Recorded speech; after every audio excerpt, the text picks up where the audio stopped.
एक छोटे से शहर के बस स्टैंड पर हर रोज एक गरीब आदमी बैठा रहता था। उसके कपड़े फटे हुए थे, चेहरे पर थकान और आंखों में मजबूरी साफ दिखाई देती थी। वह सुबह से शाम तक आने जाने वाले यात्रियों से भीख मांगकर अपना पेट भरता था। लोग कभी उसे सिक्का दे देते, कभी अनदेखा करके आगे बढ़ जाते। वह भी रोज की तरह हाथ फैलाकर बस इतना ही कहता, भगवान के नाम पर कुछ दे दो। एक दिन दोपहर के समय बस स्टैंड पर बहुत भीड़ थी। तभी वहां एक चमचमाती कार आकर रुकी। कार से एक अच्छे कपड़े पहना हुआ, आत्मविश्वास से भरा व्यक्ति उतरा।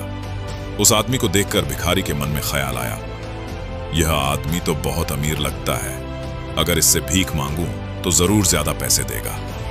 भिखारी तुरंत उसके पास गया और हाथ फैलाकर बोला, साहब कुछ मदद कर दीजिए। उस अमीर आदमी ने भिखारी को ऊपर से नीचे तक देखा और बहुत शांति से बोला, तुम दिन भर लोगों से मांगते रहते हो, क्या कभी किसी को कुछ देते भी हो? भिखारी थोड़ा घबरा गया। उसने सिर झुकाकर कहा, साहब मैं गरीब हूं, भिखारी हूं, मेरे पास देने के लिए कुछ भी नहीं है। वह आदमी मुस्कुराया और बोला, अगर तुम्हारे पास देने के लिए कुछ नहीं है तो तुम्हें मांगने का भी अधिकार नहीं है। भिखारी हैरान रह गया। वह आदमी आगे बोला, मैं एक व्यापारी हूं और मेरा मानना है कि इस दुनिया में सब कुछ लेन देन पर चलता है। जब तक तुम कुछ दोगे नहीं, तब तक तुम्हें कुछ मिलने की उम्मीद भी नहीं करनी चाहिए। इतना कहकर वह आदमी कार में बैठा और वहां से चला गया। भिखारी वहीं खड़ा रह गया। उस आदमी की बातें उसके दिल में गहराई तक उतर चुकी थी। वह सोचने लगा, क्या सच में मैं सिर्फ इसलिए गरीब हूं क्योंकि मैं केवल मांगता हूं, देता कुछ नहीं? पूरे दिन वह उसी बात के बारे में सोचता रहा। रात को भी उसे नींद नहीं आई। अगले दिन भी वह भीख मांगने बैठा, लेकिन आज उसका मन अशांत था। वह खुद से सवाल करने लगा, अगर मैं कुछ देना शुरू कर दूं तो क्या मेरी जिंदगी बदल सकती है? लेकिन फिर उसने सोचा, मैं तो खुद भिखारी हूं, मेरे पास देने के लिए क्या है? 2 दिन बीत गए पर उसे कोई जवाब नहीं मिला। तीसरे दिन जब वह बस स्टैंड के पास बैठा था, तभी उसकी नजर सड़क किनारे लगे पानी के मटकों पर पड़ी। गर्मी का मौसम था, यात्री प्यास से परेशान थे और हर कोई पानी ढूंढ रहा था। अचानक उसके दिमाग में एक विचार आया, अगर मैं लोगों को पानी पिला दूं तो क्या यह देना नहीं कहलाएगा? उसने तुरंत एक खाली गिलास उठाया और पास के मटके से पानी भर लिया। अब जब भी कोई उसे भीख देता, वह मुस्कुराकर उसे पानी पिला देता।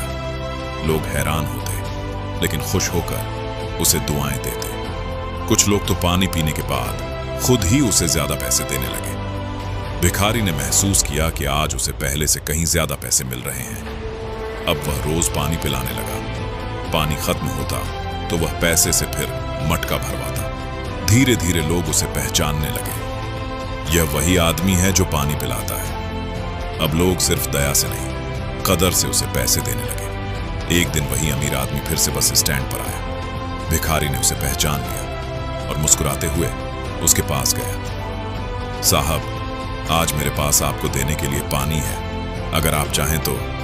वह आदमी मुस्कुराया, पानी पिया और पैसे देते हुए बोला, आज तुम भिखारी नहीं लग रहे, आज तुम लेन देन समझने लगे हो। यह बात सुनकर भिखारी की आंखें चमक उठी। उसे लगा कि उसे जिंदगी की सबसे बड़ी सीख मिल गई है। उस दिन के बाद उसने खुद को भिखारी मानना बंद कर दिया। अब वह खुद को सेवा देने वाला इंसान समझने लगा। कुछ महीनों में उसने पानी के साथ नींबू पानी भी शुरू कर दिया, फिर चाय, फिर ठंडे शरबत। लोग पैसे देकर खुद उससे चीजें लेने लगे। 1 साल बाद वह आदमी उस बस स्टैंड पर नहीं था, लेकिन उसी शहर में एक छोटी सी दुकान थी जिस पर लिखा था, यात्री जल सेवा। दुकान का मालिक सूट बूट में बैठा था। वही अमीर आदमी एक दिन वहां आया और उसे पहचान लिया। दोनों मुस्कुराए। उस आदमी ने कहा, अब समझे कि देने से ही मिलता है?